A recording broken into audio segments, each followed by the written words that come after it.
Hi, I'm Allie Shumate, and this is my book suggestion for the TE through 48 syllabus for future semesters. Originally, I read Mikis and the Donkey for no reason other than the fact that it was a global book and I needed to fill it as a requirement on my sheet. But it turned out that I realized there's more to it behind that, so this is the book that I would suggest to be on the syllabus. I chose this book because it's what I consider to be a global book. It was originally written in another language and was translated. And I think that it could fall and fit well into this class under the textual response.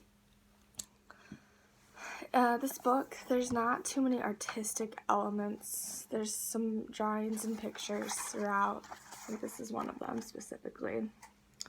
But it did have a lot of the literary elements that we talked about. I wouldn't really consider this under the artistic response because in class we used Kampong Boy, which was a graphic novel, and I thought that fit really well. And this is more of a chapter book than a picture book. But there are pictures, so I could consider it under artistic response. So the literary elements, there's a lot of those, however, and they are consistently done throughout the book. First off is the point of view.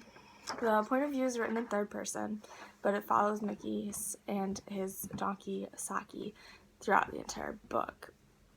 It doesn't really sway from him. It keeps constant. You always know what he's doing. Diction. The didactic text teaches that everyone deserves to be treated as equal. It's a message that I got from the book, and that even when they may seem as lesser or have been treated as lesser before, you need to give them a chance and treat everyone as an equal. There was also a lot of personification in this book, and here are two of the examples. Saki is Mickey's donkey friend, and this one says, the first one up here says, oh, it's just an example, that Mickey's gives the donkey a chance to vote for its own name. He takes suggestions from the donkey, even though donkeys generally do not talk back in this book either. But along with that, a quote was, and to ask if Saki was doing all right. Saki didn't respond. There was also a lot of characterization in this book, and these are kind of hard to read, but they say, for a moment, Mikis thought about slapping her so that she would start walking, but then he'd be acting just like Grandpa, and he didn't want to do that. Along with, spring was already well underway when Mikis said to Grandpa one Saturday morning, "Can Saki have a window?" And this characterization shows that Mikis is really true at heart, and it's showing how he actually acts. Along with the characterization and the personification, there's also a lot of imagery, and here's two examples of that. Elena's hair hung in tangles around her face, and the dust turned her pink shoes dull.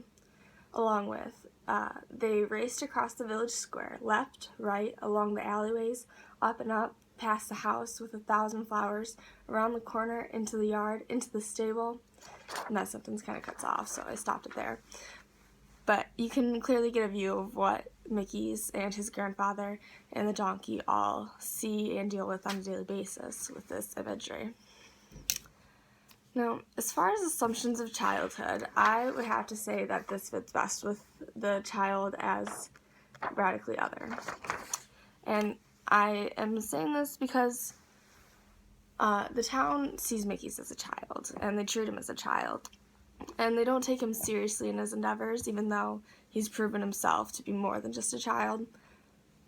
But that's still how the whole town sees him. He's different than an adult.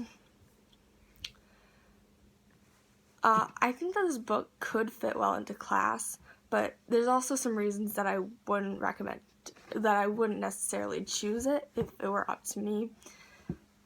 See, it works really well as a textual response. It has many of the key literacy factors and elements that we talked about as shown earlier, but it's realistic fiction, And the book we read in class, Tasting the Sky, I thought fit really well as a textual response, and that book was nonfiction.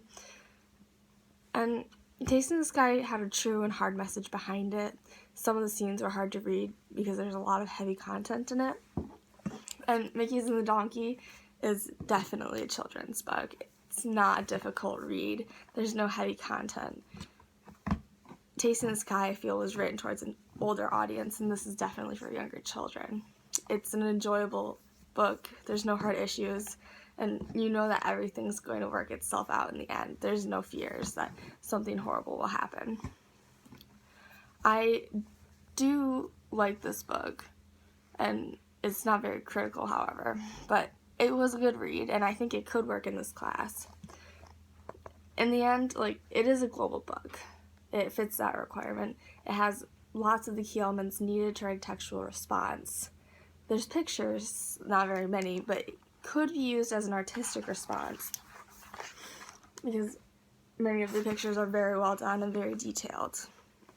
I can see it fitting into the syllabus in multiple places, in almost every category aside from the critical lens, because there's not really any critical issues. It's not a book that really needs you to think hard about, but it's enjoyable. It fits very well with literary responses, sort of works with artistic responses, and overall it is a global book. It's a great read.